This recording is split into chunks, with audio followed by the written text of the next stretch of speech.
पहले तो हम सोच रहे थे कि हमने इस देश के अंदर प्रधानमंत्री को चुना है, पर ये तो प्रधानमंत्री कम डीलर ज़्यादा है, ये तो गए हैं। और अब बैंक बेचने की तैयारी में इस देश की नरेंद्र मोदी सरकार उर्फ भारतीय जुमला पार्टी, MTNL ले लो, BSNL ले लो, सस्ते दामों पर ले लो, डील करने में लगा हुआ है। कभी आप मोदी जी आपने कुछ बनाया तो है नहीं, आपने जो शौचालय बनाए हैं एक आध उन शौचालयों को ही बेच दीजिए, कोई खरीदने वाला। एक बार फिर हिटलर और मुसोलिनी के वंशज इस देश के अंदर एक बार फिर हिटलर के कानून को कायम इंडिया तो भाजपा से सवाल पूछेगा इंडिया, और जिन सवालों के जवाब इनके और इनके अनपढ़ जाहिल गवार नेताओं और मंत्री के पास नहीं है। इसलिए शिक्षा से इतना घबराते हैं। दाम वो 2.25 आंख वाले बाबा रामदेव पूछा करते थे, बच्चों आपको 35 रुपये पेट्रोल चाहिए या 60 रुपये पेट्रोल चाहिए? अरे पतंजलि में बना लो ना 2.25 आंख वाले बाबा रामदेव पेट्रोल।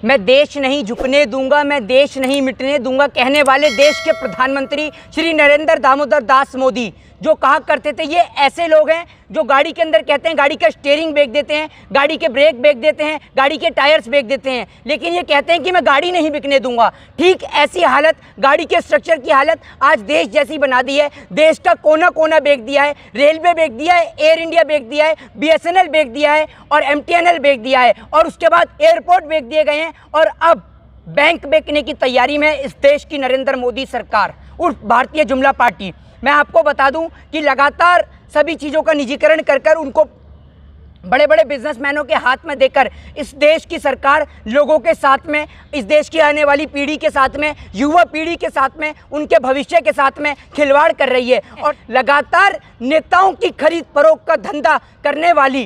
पहले तो हम सोच रहे थे कि हमने इस देश के अंदर प्रधानमंत्री को चुना है, पर ये तो प्रधानमंत्री कम डीलर ज़्यादा है, ये तो इस देश की डील करने में लगा हुआ है। कभी आप मोदी जी आपने कुछ बनाया तो है नहीं, आपने जो शौचालय बनाए हैं एक आध उन शौचालयों को ही बेच दीजिए, कोई खरीदने वाला हो तो उन शौचालयों को उन्हें भी बेच दीजिए। उन्हें क्यों नहीं बेचते हैं आप?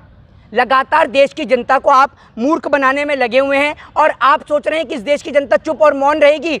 जानते हैं इस देश के अंदर अंधभक्तों को अंधभक्त क्यों कहा जाता है? एक अंधभक्त के हाथ में 10 का नोट थमा दिया, वो अंधभक्त बोलता है कि मैं 10 का नोट नहीं लूंगा क्योंकि आप थूक लगा के गिनने हैं, जिससे महात्मा गांधी जी को कोरोना हो गया है। ये लगातार ऐसे मूर्खों की श्रेणी में आने वाले लोग जो इस देश का लगातार सौदा कर रहे हैं। इस देश को आज़ाद कराने में ना जाने कितनी ही माँओं ने अपने वीर सपूतों को खो दिया, कितनी बहन बेटियों के सुहाग उजड़ गए थे, तब जाके इस देश को आज़ादी मिली है। और आज एक बार फिर ये नरेंद्र मोदी सरकार इस देश के अंदर लगातार तमाम सरकारी संस्थाओं को बेचने में लगी हुई है। हर 10 में से 8 व्यक्ति आज बेरोजगार हो चुका है। अगर आप रिपोर्ट्स को देखें, लगातार तमाम आ रही बड़े बड़े आंकड़े, इस देश का किसान आत्महत्या कर रहा है, इस देश के युवाओं को रोजगार नहीं है। और रोजगार की बात तो मेरे से खैर गलती से निकल गई, क्योंकि रोजगार तो देश के PM ने दे ही रखा है। सुबह में आप चाय बेच लीजिए, दोपहर में पकौड़े लगा लीजिए और रात में चौकीदारी कर लीजिए, क्योंकि पढ़ने लिखने के लिए तो बड़े बड़े सांसदों के बच्चे हैं ही। ये आपके और हमारे, जो हम लोग इन्हें संसदों तक भेजते हैं ना, ये आपके और हमारे साथ में खिलवाड़ कर रहे हैं, हमारे मताधिकार के साथ में, हमारे वोट के साथ में लगातार खिलवाड़ कर रहे हैं। और अपने पैसे के दम पर, जो पैसा इनका है, इनके पिताजी का नहीं है, इनके पिताजी की संपत्ति नहीं है जो आप इसे बेचते रहेंगे। आप लगातार अपने मित्रों को अमीर बनवाने में लगे हुए हैं। आप ये देखिए कि अमित शाह का बेटा जय शाह BCCI में सचिव बन जाता है। कैसे बन जाता है? क्या जानता है वो क्रिकेट के बारे में, जो आप उसे BCCI में सचिव बनवा देते हैं? देश की जनता के गरीब बच्चों से पकौड़े बिकवा रहे हैं, कभी चाय बिकवा रहे हैं, कभी रात की चौकीदारी करवा रहे हैं, और अपने बच्चे को BCCI में सचिव बनवा रहे हैं। कितना पढ़ा लिखा है वो?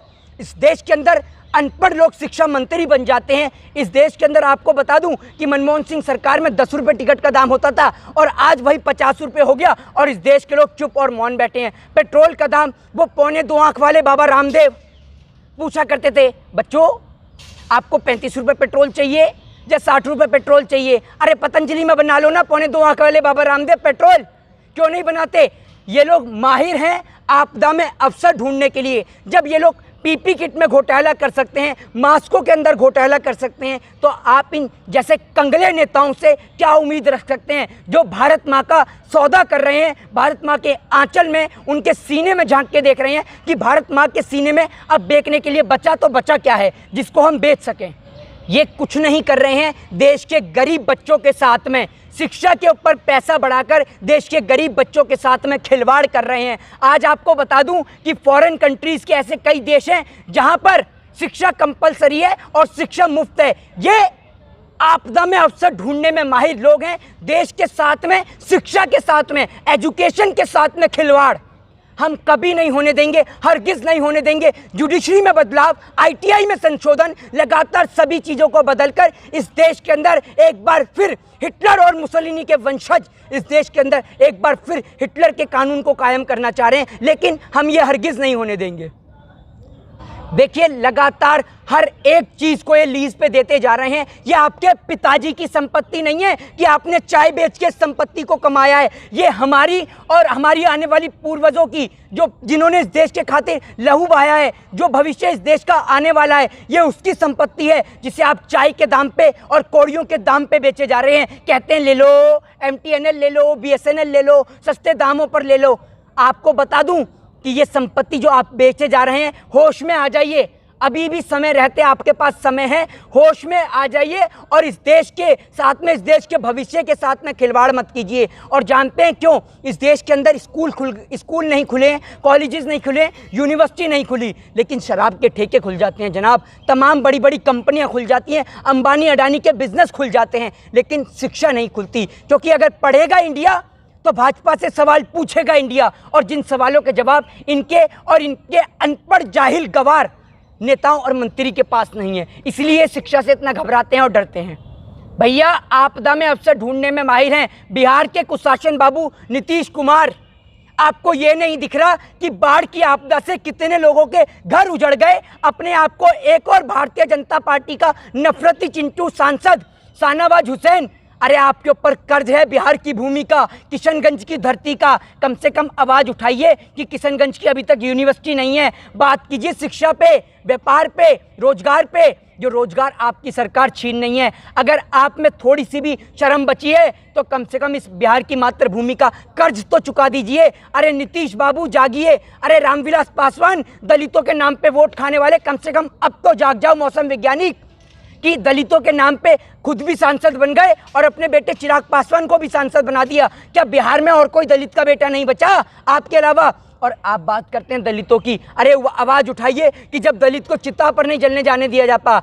आप ब्राह्मणों की हत्या को लेकर आवाज़ नहीं उठा रहे। आप जैसे लोग कलंक हो, धब्बा हो नेताओं के नाम पे इस देश की संसद के अंदर बैठकर, जो अपने नेताओं को और अपने बच्चों को अय्याश की ज़िंदगी दिला रहे हो ना, और देश का किसान, देश का अन्नदाता सड़क पे मर रहा है, आपको अब हरगिज़ बर्दाश्त नहीं किया जाएगा। ये लतखोर भूत हैं, ये लातों के भूत, बातों से नहीं मानने वाले। और अब अगर ये बिहार की भूमि में आपसे वोट लेकर आएँ तो अपने उन जूते चप्पलों को तैयार रखिएगा जिनसे आप नंगे पाँव वहाँ तक आए हैं। इन्हीं से इनका स्वागत कीजिएगा। अब की बार फूल माला से नहीं, जूते चप्पलों से इनका स्वागत होना। ये देश का सबसे बड़ा नफरती चिंटू जयचंद है, जो बात नहीं करता पुलवामा घटना की, जो बात नहीं करता चाइना के अंदर हमारे देश के 20 जवान कैसे शहीद हुए। ये अपने आप को हिंदू बताता है, हिंदू बहन बेटी के साथ बलात्कार हो जाता है, चुप और मौन रह पाए। संबित पात्रा क्यों नहीं बोलता नेशनल चैनल पे बैठ के कुलदीप सिंह सेंगर के बारे में? इसलिए कि वो तुम्हारी पार्टी का है, चिन्मयानंद तुम्हारी पार्टी का है, नित्यानंद तुम्हारी पार्टी का है। डर लगता है कि प्रवक्ता के पद से न हटा दें। अरे छोड़ सत्ता की दलाली, और अगर असली हिंदू है तो उठा हिंदुत्व के खिलाफ आवाज़। जिन बहन बेटियों के साथ में अत्याचार हो रहा है उनके खिलाफ आवाज़ उठा। क्यों उत्तर प्रदेश के अंदर तबरेज जैसों की हत्या हो जाती है गौ हत्या के नाम पर, क्यों नहीं उठाता अवराज? क्योंकि तुम लोग धब्बा हो हिंदुओं के नाम पर, और ऐसे लोगों को इस देश में रहने का कोई अधिकार नहीं है। बात आप उन नफरती चिंटू प्रवक्ताओं से पूछिए जो गौ मांस के नाम पर तबरेज जैसे लोगों की मॉब लिंचिंग करा देते हैं। आज गऊ की ये हालत है कि कुत्ते उसको नोच रहे हैं। आपको शर्म नहीं आती? उत्तर प्रदेश में साधु संतों को मरवाया जा रहा है, ब्राह्मणों की सरेआम कुल्हाड़ी से काट के हत्या हो रही है, पत्रकारों को मारा जा रहा है, सफाई कर्मचारियों को सैलरी नहीं मिल रही है, सफाई कर्मचारी लगातार परेशान हैं, डॉक्टरों को सैलरी नहीं मिल रही, और आपके बच्चे और आपके नेता अय्याश की ज़िंदगी काट रहे हैं, आपदा में अवसर ढूंढने में लगे हुए हैं, लगातार सब चीज़ों को बेचकर विधायक खरीदने में लगे हुए हैं। चाहिए। जय हिंद, जय भारत।